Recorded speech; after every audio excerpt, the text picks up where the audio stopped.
apa yang bisa dilakukan selain ya mengatasi supaya anaknya tidak terus stres.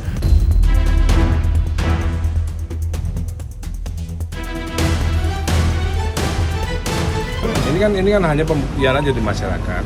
Sambung lagi ya. Berarti part 3 siap ya Pak ya? Ya.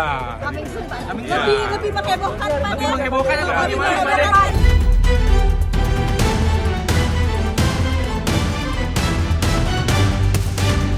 Nanti saya akan keluarkan bukti yang lebih parah lagi. Gitu. Bukti di mana Maya tanda tangan pernah berhubungan dengan seorang laki-laki.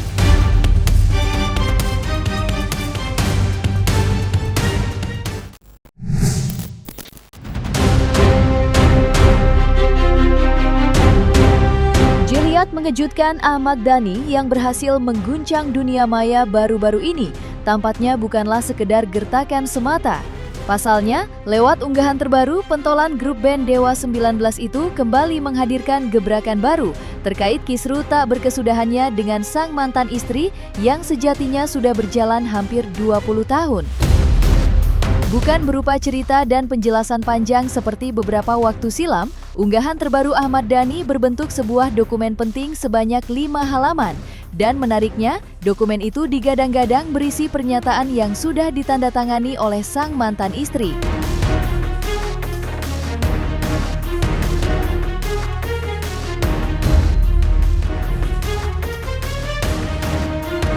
Ini kan hanya pembuktian aja di masyarakat. Sambung lagi ya. Berarti part 3 siap ya Pak ya? Ya. Lebih menghebohkan Pak. Lebih menghebohkan atau bagaimana Pak?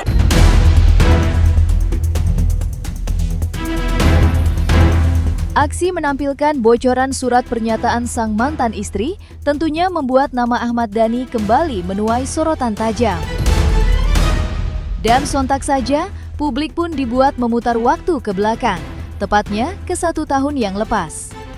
Bukan tanpa sebab, lantaran kala itu, Ahmad Dhani juga memberikan sedikit bocoran tentang adanya sebuah surat pernyataan. Ya, ketika tampil di salah satu acara podcast, Ahmad Dhani membeberkan sebuah fakta jika dirinya memegang surat pernyataan sang mantan istri. Sebuah surat yang diduga-duga menjadi bukti dugaan perselingkuhan sang mantan istri dengan seorang pemilik televisi swasta di tanah air. Nanti saya akan keluarkan bukti yang lebih parah lagi.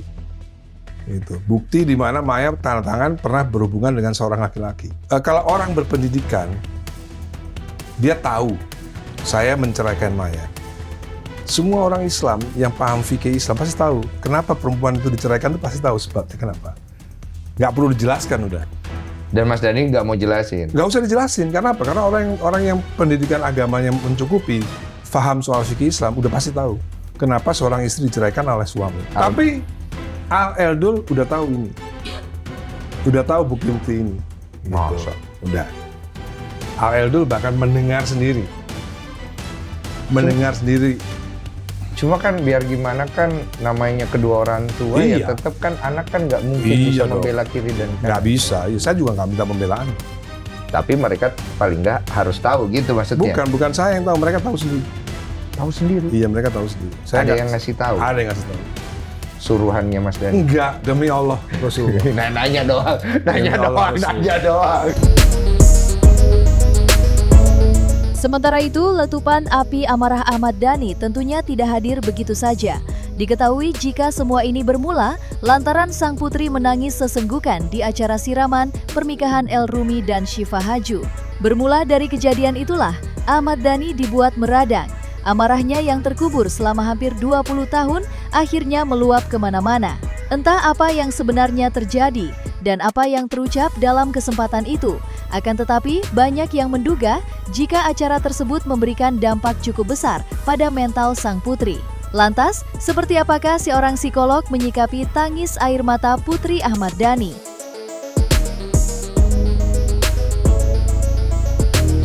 Kita juga tidak tahu kenapa menangis, karena ini kurang banyak diekspos. Tapi kalau menyinggung masa lalu, kemudian jika benar karena menyinggung masa lalu akhirnya menangis, mungkin ini ada hubungannya juga dengan istri kedua ini, di mana istri ini juga ya mengalami hal-hal yang mirip sehingga juga membuat suatu rasa sedih yang membuat dia menangis. Ini hanya kemungkinan yang kita pikirkan, bukan kebenaran pasti. Kita kan harus meneliti lebih lanjut.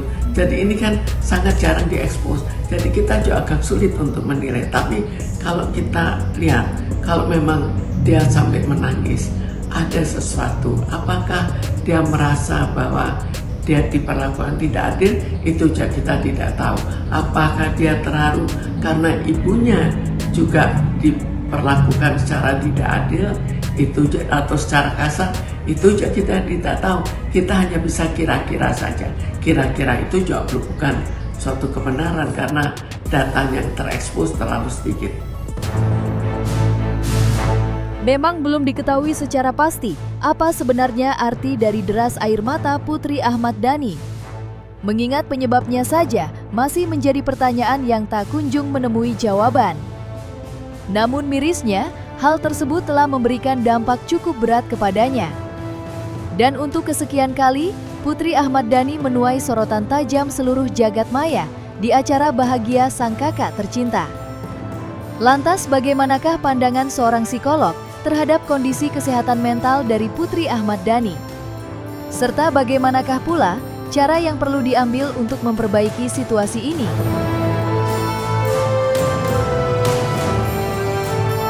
Karena kalau mentalnya down, kita kembalikan.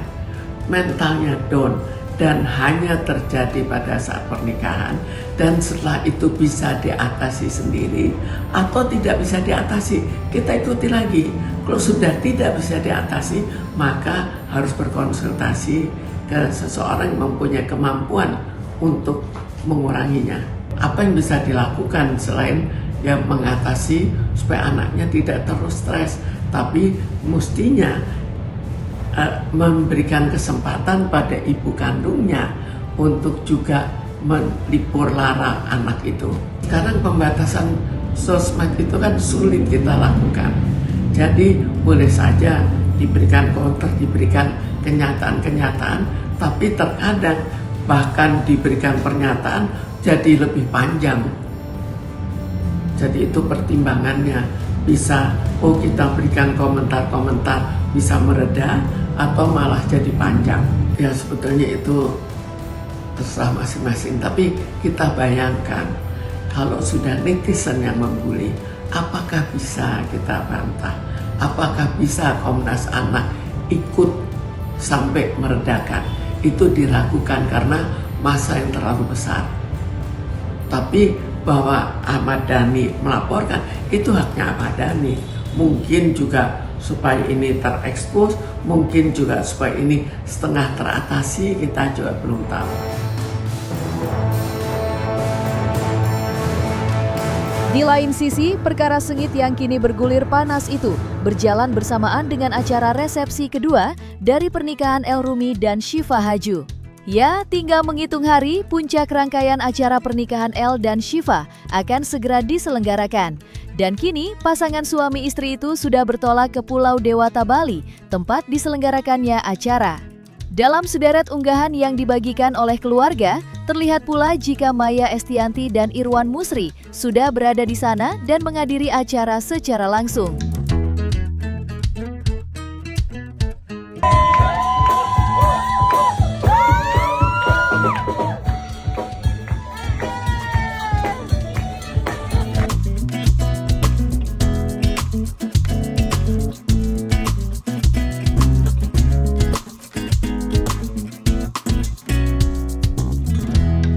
Persiapannya sih udah siap sih, cuman kan aku belum boleh membocorkan. Kita kan nanti kan kalau nggak surprise kalau dibocorin dari sekarang. Jadi memang kita memang nggak ngomongin kemanapun. Nanti tiba-tiba ada di TV sebelah, dang. Jadi supaya orang nonton gitu kan. Jadi kita benar-benar nggak ngomongin hal itu. Paling cuman minta doa aja, mudah-mudahan lancar. Berbeda dengan pasangan Maya Estianty dan Irwan Musri, Ahmad Dhani selaku ayah dari El Rumi dikabarkan tidak bisa menghadiri acara. Pasalnya, acara tersebut diselenggarakan pada waktu yang hampir berdekatan dengan hari perhitungan lahir putra pertama Al Ghazali dan Alisa Dagize. Ya, Ahmad Dhani tampaknya harus merelakan untuk tidak hadir secara langsung demi mendampingi sang putra sulung menanti kehadiran buah hati. Wartawan sabar dulu ya, ini saya lagi mau nemenin Alisa lahiran, nemenin suami Al siap siaga. Persiapannya ya sekarang istri lagi sering berenang, olahraga, nge-gym. Ya banyak yang bilang kan katanya kalau olahraga nge-gym terus yoga, berenang itu lebih bisa memperlancar. Soalnya istri kan rencana normal, normal ya, jadi tanggalnya belum pasti. Pokoknya sudah mulai bisa melahirkan. Oh, sudah masuk rumah sakit kah atau Belum. Udah ada kontraksi atau seperti apa tadi? Kontraksi belum, tapi sudah waktunya. Dari Kira-kira hari ini sampai tanggal 7 Mei. Aku istri kayak mau. Ya aku juga sebenarnya support normal sih. Karena emang manusia diciptakan kan untuk melahirkan normal. Kalau saya saran hanya emergency. Jadi kalau aku ya kalau bisa saya normal, jadi biar kamu bisa ngerasain apa ya sebagai ibu lah. Pastinya ya pasti khawatir. Cuman ya baik lagi kita harus pikir positif terus. Dan kalau misalkan dulu orang tua kita bisa, kenapa dia nggak bisa gitu. Yang penting support system aja sih.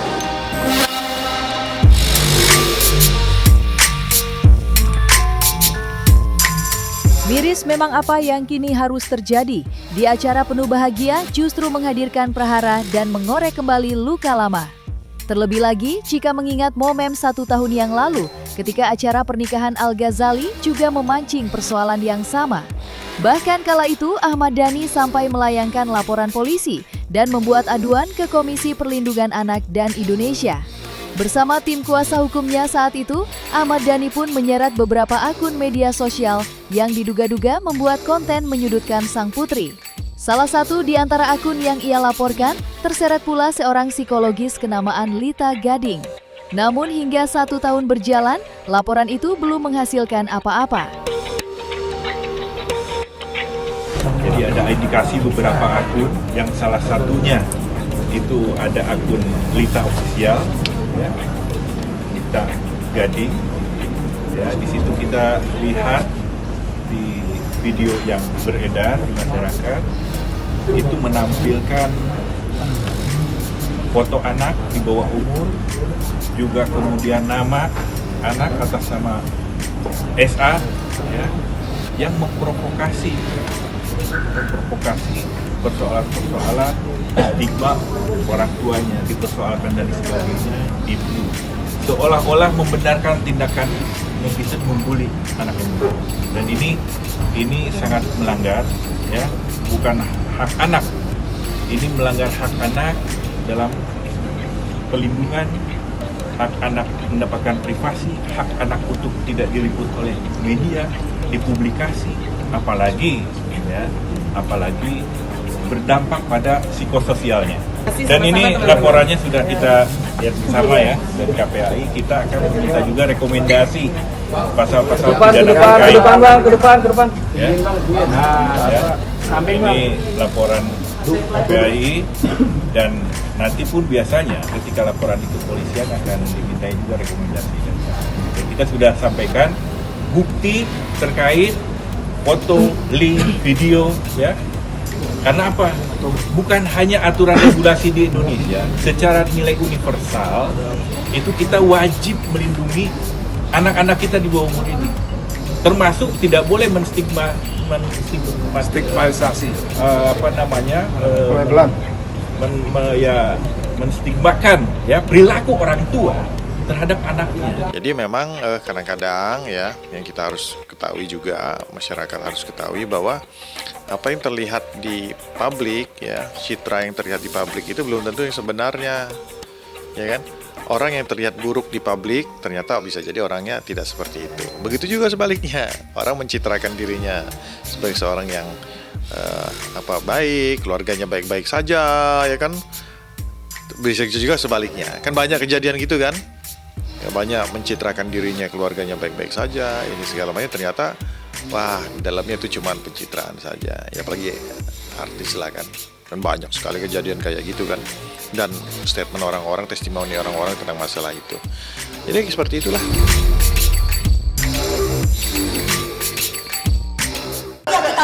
Pasti kita pengen ekspresi. Mengedepankan estetika Jelas tadi mendengarkan.